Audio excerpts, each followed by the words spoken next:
आज ही खबर छपी है, एक माँ अपने माशूक के साथ अपने 4 बच्चे को रातों रात की को लेकर के भाग गई। उसी माँ के बारे में पढ़ो।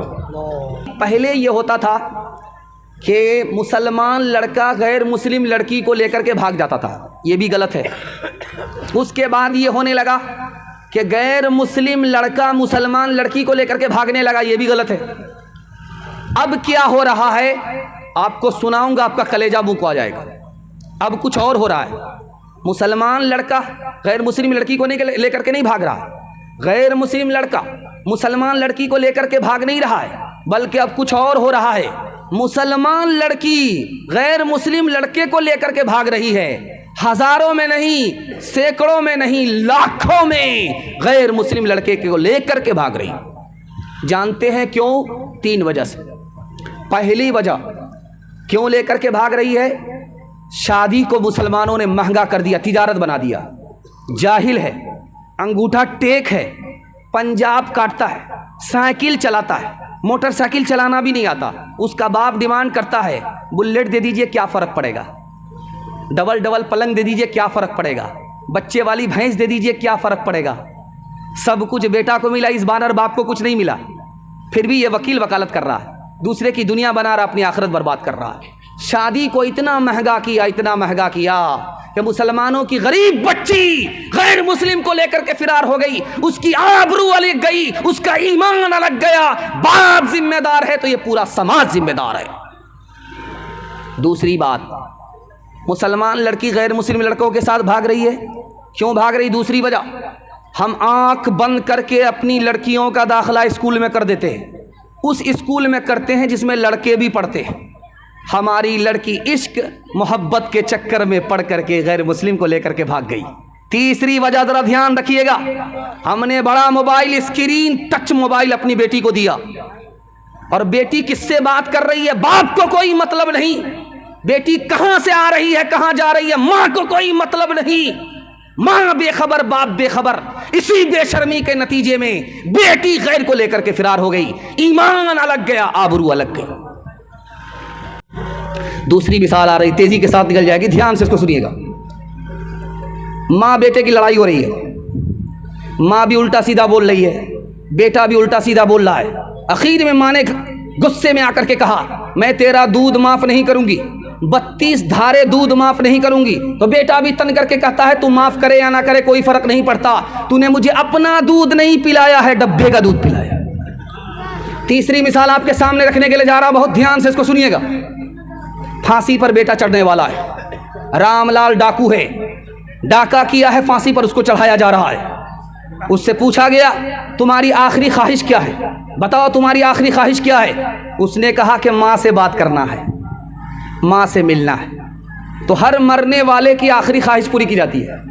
उसकी माँ आ गई, बेटे ने कहा, अम्मा मैं राज की बात तुमसे करना चाहता हूँ, कान को मेरे सामने करो। कान को जैसे ही मुंह के सामने किया, बच्चे ने दांत काट लिए, कान में दांत काट लिए।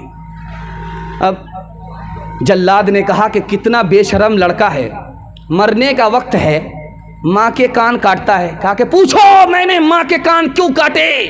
जब मैं चोरी डकैती करके आता था, ये माँ मेरे कान के नीचे तमाचा नहीं मारती थी, बल्कि मेरी पीठ ठोकती थी। इसी वजह से आज मैं फांसी पर चढ़ रहा हूं। अगर उस वक्त कान के नीचे एक तमाचा मार देती तो मैं चोर डकैत नहीं होता।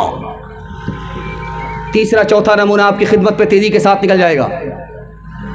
बीवी ने शौहर से कहा, मेरे कान खाली खाली है, अच्छे नहीं लगते। तो शौहर ने कहा, क्या मतलब है तुम्हारा? तो कहा, जेवर पहना दो। कहा कि जेवर पहनने से क्या हो जाएगा, मेरा कान भी तो खाली रहता है, जेवर नहीं पहनोगी तो क्या फर्क पड़ जाएगा? गरीब आदमी हूं, कहां से जेवर पहनाऊंगा? कान तुम्हारा खाली है तो क्या दिक्कत है, मेरा कान भी खाली है। तो बीवी ने शौहर के कान पकड़े कि तुम्हारा कान मेरी फरमाइश सुनने के लिए है और मेरा कान जेवर पहनने के लिए है। जेवर नहीं लाओगे तो यूं कान मरोड़ दूंगी। दूसरा नमूना आपकी खिदमत में आ रहा, ध्यान से सुनिएगा। बीवी ने शौहर से कहा कि अगर तुम्हारे घर में चोर आ जाए तो क्या करोगे? शौहर से बीवी ने कहा कि तुम्हारे घर में अगर चोर आ जाए तो क्या करोगे? तो शौहर ने जवाब दिया, जो चोर कहेगा वही करूंगा।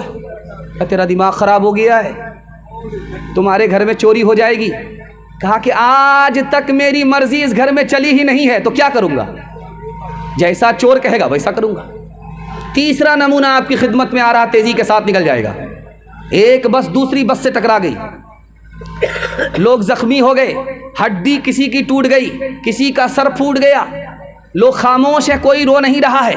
एक औरत चिल्ला रही है, आसमान और ज़मीन को एक कर रही है। उस औरत से पूछा कि तुम्हारा क्या नुकसान है? इतने सारे लोग, सर फूट गया, पैर की हड्डी टूट गई, ये लोग खामोश हैं, कुछ नहीं बोल रहे हैं, तू इतना क्यों चिल्ला रही? कहा मेरा सबसे ज़्यादा नुकसान हुआ है, मेरी उंगली कट गई है, मेरी वो उंगली कटी है जिससे मैं शौहर को नचाया करती थी। 2-3 मिसाल आपके सामने और रखने के लिए जा रहा हूँ, इसको बहुत ध्यान से सुनिएगा। समाज को मैं आपके सामने लेकर के आ रहा हूँ, समाज की औरतों को आपके सामने आईने की तरह दिखा रहा हूँ। ध्यान से सुनिएगा, बहुत तेज़ी के साथ निकल जाएगा। जलसा हो रहा था, एक पर्ची आई औरतों की तरफ से, मर्द एक से ज़्यादा शादी कर सकता है, औरत एक से ज़्यादा शादी क्यों नहीं कर सकती है? औरतों के पिंडाल से पर्ची आई, जलसे में पर्ची आई कि मर्द को एक से ज़्यादा शादी की इजाज़त है, औरत एक से ज़्यादा शादी क्यों नहीं कर सकती? तो उसका जवाब उसी के हिसाब से दिया गया कि अगर एक से ज़्यादा शादी करेगी औरत तो 2 शादी करेगी तो 2 सास मिलेगी, 3 शादी करेगी तो 3 सास मिलेगी, 4 शादी करेगी तो 4 सास मिलेगी। अब तुम इसके लिए तैयार हो कि 4 सास तुम्हारे ऊपर मुसल्लत होगी? ना बाबा, इस्लाम ने बहुत अच्छा किया, एक ही सास तो बहुत बड़ी अजाब है, बहुत बड़ा अजाब है, बहुत बड़ी मुसीबत। अब उसको समझ में आया। जब ससुराल से बेटी मैके आई, सारे घर की औरतों ने घेर लिया। औरत से पूछा कि बेटी तुम्हारा शौहर कैसा था? माशाअल्लाह। तुम्हारे ससुर कैसे थे? अल्हम्दुलिल्लाह। कहा तुम्हारी ससुराल कैसी थी? तो बहुत अच्छा, सुभान अल्लाह। अब पूछा कि तुम्हारी सास कैसी थी? कहा इन्ना लिल्लाह, जल्ले तू जलाल तू, उस बला को टाल तू। माँ समझ गई कि शौहर पसंद है, ससुराल पसंद है और ससुर पसंद है, लेकिन सास पसंद नहीं है। तो माँ होती है, बेटी को अदब दिया। कहा बेटी एक बात बताओ, तुमको सब पसंद है, सास पसंद नहीं है, एक बात बताओ, तुमको मैके से जो ससुराल ले गई थी, कौन ले गई थी? कहा मेरी सास आई थी, मुझको देखा सुना था, पसंद किया था, अपने बेटे से मेरी शादी करा करके मुझको ससुराल ले गई। तो माँ ने कहा बेटी अब इंसाफ से बताओ, अगर सास ने ये एहसान नहीं किया होता तो तुमको इतना अच्छा शौहर मिलता, इतनी अच्छी ससुराल मिलती, इतना अच्छा ससुर मिलता? नहीं मिलता। अब बेटी को समझ में आया कि सास बला नहीं होती है, माँ से ज़्यादा होती है या माँ के बराबर होती। 2 मिसाल दे रहा हूँ, पैगाम को ख़त्म कर रहा हूँ और दुआ करता हूँ अल्लाह हमारी माँ और बहनों की आबरू की हिफाजत फरमाए, ईमान की हिफाजत फरमाए। ध्यान से रखिएगा इसको सुनने के। डीजे का डांस चल रहा था, डीजे का डांस चल रहा था, लोग देख रहे थे। एक आदमी उसमें बोला वाह रे लड़की क्या डांस किया। तो एक आदमी जो बगल में खड़ा था उसने कहा कि वो लड़की नहीं है, वो लड़का है। कहा कि सॉरी मैडम गलती हो गई। कहा मैं मैडम नहीं हूँ, मैं उसी लड़के का बाप। दूसरी मिसाल आ रही है, ध्यान से सुनिएगा। लंदन में सिनेमा हॉल में फिल्म दिखाया जा रहा है, टिकट कटा करके बहुत सारी औरत बैठ गई अपने यार के साथ, बैठी हुई है। मैनेजर ने कहा, लाइट ऑन करके बोला कि कंप्लेन थाना में किया गया है, एक औरत अपने शौहर को छोड़ करके अपने यार के साथ फिल्म देख रही है, उसके शौहर ने कंप्लेन कर दिया है थाने में, मैं 5 मिनट के लिए लाइट ऑफ करूंगा, वो लड़की निकल जाए चुपके से। मैनेजर ने लाइट ऑफ कर दिया 5 मिनट के लिए।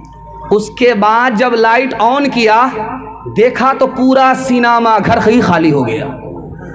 आखिरी मिसाल है, पैगाम को ख़त्म कर रहा हूँ, ध्यान से सुनिएगा। डीजे का डांस चल रहा था, मुसलमान होकर के शादी के मौके से डीजे का डांस करा रहा है, डीजे ला रहा है, डीजे पर डांस हो रहा है। एक लड़की उसमें मिसरा पढ़ रही है, खुदा जाने के किस्मत में हमारी क्या लिखा होगा, खुदा जाने के किस्मत में हमारी क्या लिखा होगा। एक जवान खड़ा हुआ, ओ बदतमीज औरत, तू फातिमा होकर के डांस करती है, आयशा होकर के डांस करती है और मालूम कर रही है कि किस्मत में क्या है। खुदा तो तुम्हें मरने के बाद बताएगा, मैं तुम्हें अभी बता देता हूं कि तुम्हारी किस्मत में क्या लिखा है। तू मिसरा पढ़, मैं तुम्हारे मिसरे का जोड़ा लगाता हूं। खुदा जाने के किस्मत में हमारी क्या लिखा होगा। उस लड़के ने जवाब दिया, गले में तोक लानत का, गले में तोक लानत का, सवारी को गधा होगा, गले में तोक लानत का, सवारी को गधा होगा। शादी में झूमती है, शादी में झूम झूम कर ढोलक बजाएगी, नाचेगी और गाएगी, एक ढिंग दिखाएगी। शादी में झूम झूम कर ढोलक बजाएगी, नाचेगी और गाएगी, एक टिंग दिखाएगी। कासिर इसीलिए तो कोई बरकत नहीं रही, फातिमा सी अब कोई औरत नहीं रही। बहुत अच्छा